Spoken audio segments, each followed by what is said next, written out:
Assalamualaikum warahmatullahi wabarakatuh. Selamat pagi anak-anak. Waalaikumsalam Ibu. Selamat pagi. Pagi Bu. Bagaimana kabar kalian semua hari ini? Alhamdulillah baik, Bu. Alhamdulillah jika keadaan kalian semua sehat. Baik, sebelum memulai pembelajaran hari ini, alangkah baiknya kita berdoa terlebih dahulu yang dipimpin oleh ketua kelasnya. Silakan Kenanga. Oke, baik Bu. Teman-teman, sebelum kita memulai kegiatan belajar hari ini, alangkah baiknya kita berdoa menurut agama dan kepercayaan masing-masing. Berdoa dimulai.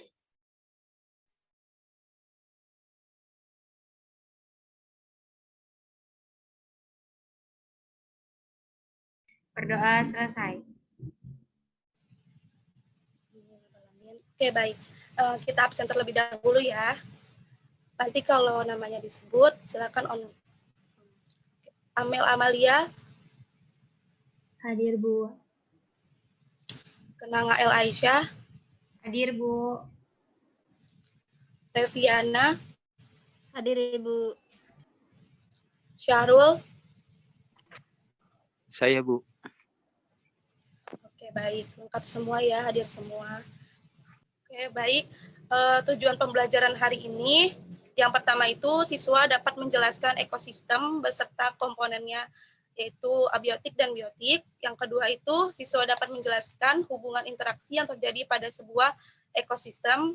Yang ketiga itu siswa dapat menjelaskan permasalahan apa yang terjadi di ekosistem lingkungan sehingga dapat menjadi solusi untuk pencemaran lingkungan. Nah, Ibu yakin kalian sudah membaca untuk pertemuan materi mengenai hari ini, yaitu ekosistem. Ibu akan menanya dulu terlebih dahulu apa yang kalian ketahui tentang ekosistem. Silakan.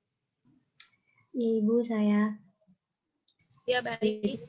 Dari yang sudah saya baca, ekosistem itu merupakan suatu hubungan timbal balik antara makhluk hidup dengan lingkungan. Nah, ekosistem ini memiliki komponen penyusunnya, yaitu ekosistem biotik dan abiotik. Ya, Ibu. Ya, bagus sekali, Amel. Ekosistem itu merupakan hubungan timbal balik antara makhluk hidup dengan lingkungannya pada suatu wilayah tertentu. Nah, di sini ada komponen penyusun ekosistem, yaitu biotik dan abiotik. Di sini biotik itu merupakan komponen lingkungan yang terdiri atas makhluk hidup. Biasanya ini disebut komponen hidup. Dan abiotik itu merupakan komponen berupa makhluk mati, semua benda fisik, kimia, nutrisi yang ada di tempat tersebut dalam suatu waktu. Nah, Ibu ingin bertanya, apa saja contoh biotik dan abiotik? Ada yang ingin menjawabnya? Saya, Bu. Ya, baik, Kenanga. Silakan. Kalau komponen biotik itu ada tumbuhan, hewan, mikroorganisme, detrivor, dan dekomposer. Kalau abiotik itu ada air, tanah, cahaya, suhu, dan lain-lain. Itu, Bu. Ya, benar sekali apa yang dijelaskan oleh Kenanga. Ini sebelum ke macam-macam ekosistem, Ibu ingin bertanya, kan ekosistem itu terdiri dari ekosistem alami dan ekosistem buatan. Nah, apa pengertian dari ekosistem alami dan buatan? Sebutkan. Oke, silakan. Jadi kalau ekosistem alami itu yang terbentuk karena pengaruh alam sekitar tanpa adanya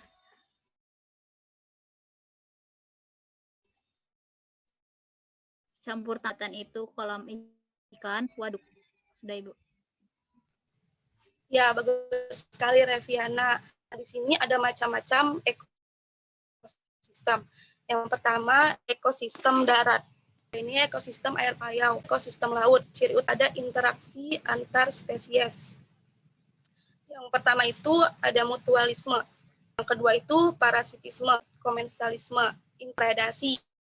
Di sini Ibu yang bertanya lagi, sebutkan contoh-contoh dari masing-masing interaksi antar spesies. Ada yang ingin menjawabnya? Karena sedikit terkendala oleh sinyal. Ya, boleh. Boleh, Bu. Baik. Masing contoh interaksi di sini yang pertama ada mutualisme. Untuk contohnya itu kupu-kupu dan bunga. Selanjutnya untuk parasitisme itu ada kutu rambut dan manusia, Bu. Selanjutnya ada komensalisme yang contohnya pada ikan remora dan ikan hiu. Terus yang terakhir di predasi contohnya ada singa dan kijang. Ya, benar sekali contoh-contohnya yang dijelaskan oleh Syahrul. Nah, selanjutnya di sini terdapat gambar tentang pencemaran lingkungan, pencemaran di air. Nah, saya ingin membuat kelompok untuk menganalisis faktor penyebab apa yang bisa menimbulkan pencemaran di air dan bagaimana solusi pemecahan untuk menanggulangi pencemaran air. Oke, Ibu bagiin kelompoknya ya. Kelompok 1 ada Kenanga dan Syahrul. Kelompok 2 Amel dan Reviana. Nah, hasil diskusinya nanti dipresentasikan, diskusinya itu 15 menit. Apakah cukup? Cukup, Bu. Cukup, Bu. Oke, baik. Waktu diskusinya 15 menit ya. Bagaimana hasil diskusinya? Apakah sudah selesai? Sudah, Ibu. Sudah, Bu. Oke. Kelompok 1 terlebih dahulu ya untuk memaparkan hasil diskusinya. Silakan kelompok 1 perwakilannya.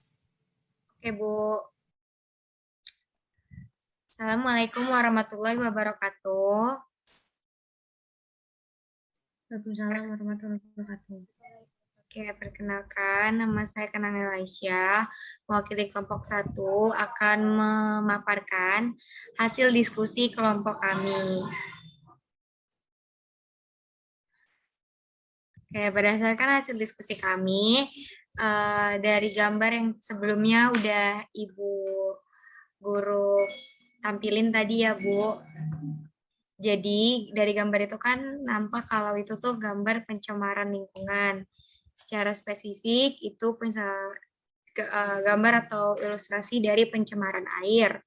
Gitu yang terjadi di sungai. Seperti itu. Nah, banyak faktor yang dapat menjadi penyebab dari pencemaran air, yaitu dari limbah, baik limbah industri maupun limbah rumah tangga. Nah, kalau limbah industri itu misal dari pabrik, kayak gitu-gitu, misalnya ada sisa-sisa cairan kimia dari pabrik tertentu, misalnya pabrik obat, gitu-gitu, yang dibuang secara sembarangan ke sungai, gitu. Kemudian kalau dari limbah rumah tangga itu misalnya sisa sabun dari deterjen dan lain-lain gitu yang alirannya berakhir di sungai. Maka dari itu menyebabkan pencemaran air gitu, Bu. Jadinya merusak juga ekosistem yang ada di air. Nah, ada beberapa hal yang bisa dilakukan untuk mencegah terjadinya pencemaran lingkungan gitu. Yang pertama dengan menjaga kebersihan lingkungan gitu, dimulai dari hal-hal kecil, misalnya membuang sampah pada tempatnya, terus misalnya untuk tempat-tempat industri kayak pabrik itu menyediakan tempat khusus untuk membuang limbah sisa-sisa hasil industrinya kayak gitu. Dimulai dari hal-hal seperti itu gitu, untuk menjaga kebersihan lingkungan supaya tidak tercemar. Begitu, Bu. Sekian dari kelompok kami. Kurang lebihnya mohon maaf. Wassalamualaikum warahmatullahi wabarakatuh. Ya, bagus sekali. Tepuk tangan buat kelompok 1. Selanjutnya kelompok 2. Silakan perwakilannya.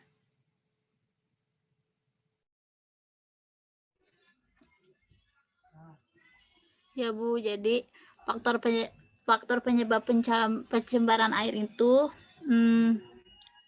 yang pertama itu pembuangan limbah industri ke perairan dan limbah rumah tangga ke sungai. Terus ada penggunaan pupuk pestisida yang berlebihan, terjadinya erosi tanah, penggunaan racun dan bahan peledak untuk menangkap ikan, tumpahan minyak. Terus solusi pencemaran air,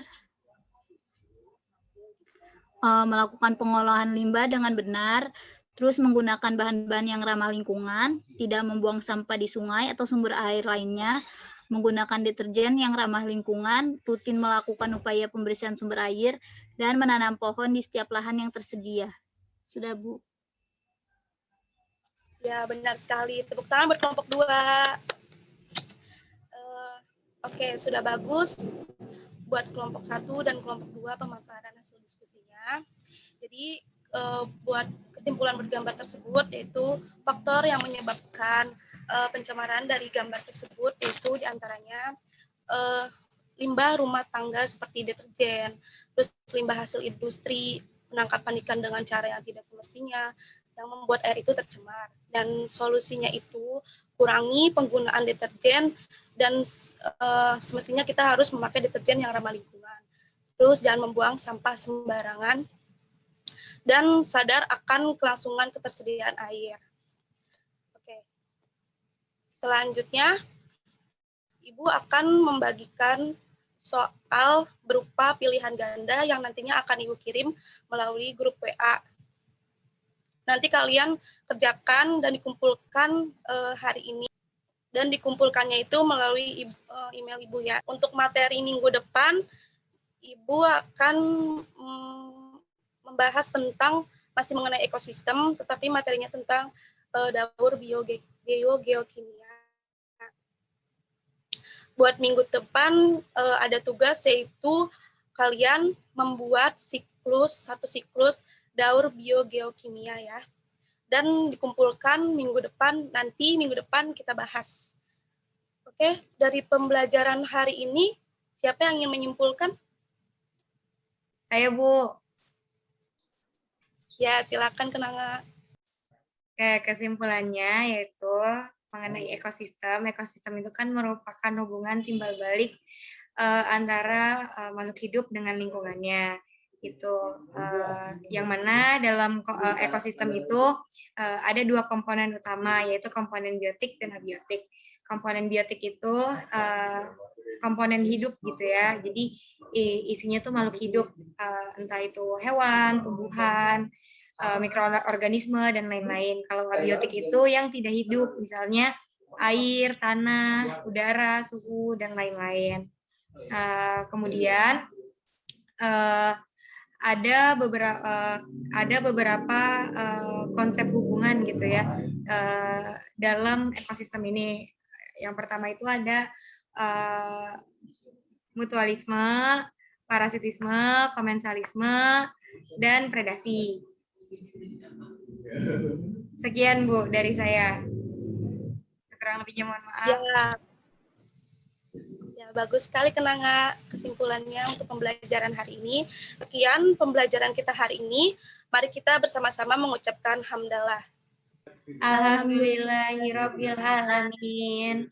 Alhamdulillahirabbil alamin. Ya, sekian dari Ibu. Wassalamualaikum warahmatullahi wabarakatuh. Tetap semangat dan tetap Waalaikumsalam warahmatullahi wabarakatuh. Baik Ibu, terima kasih.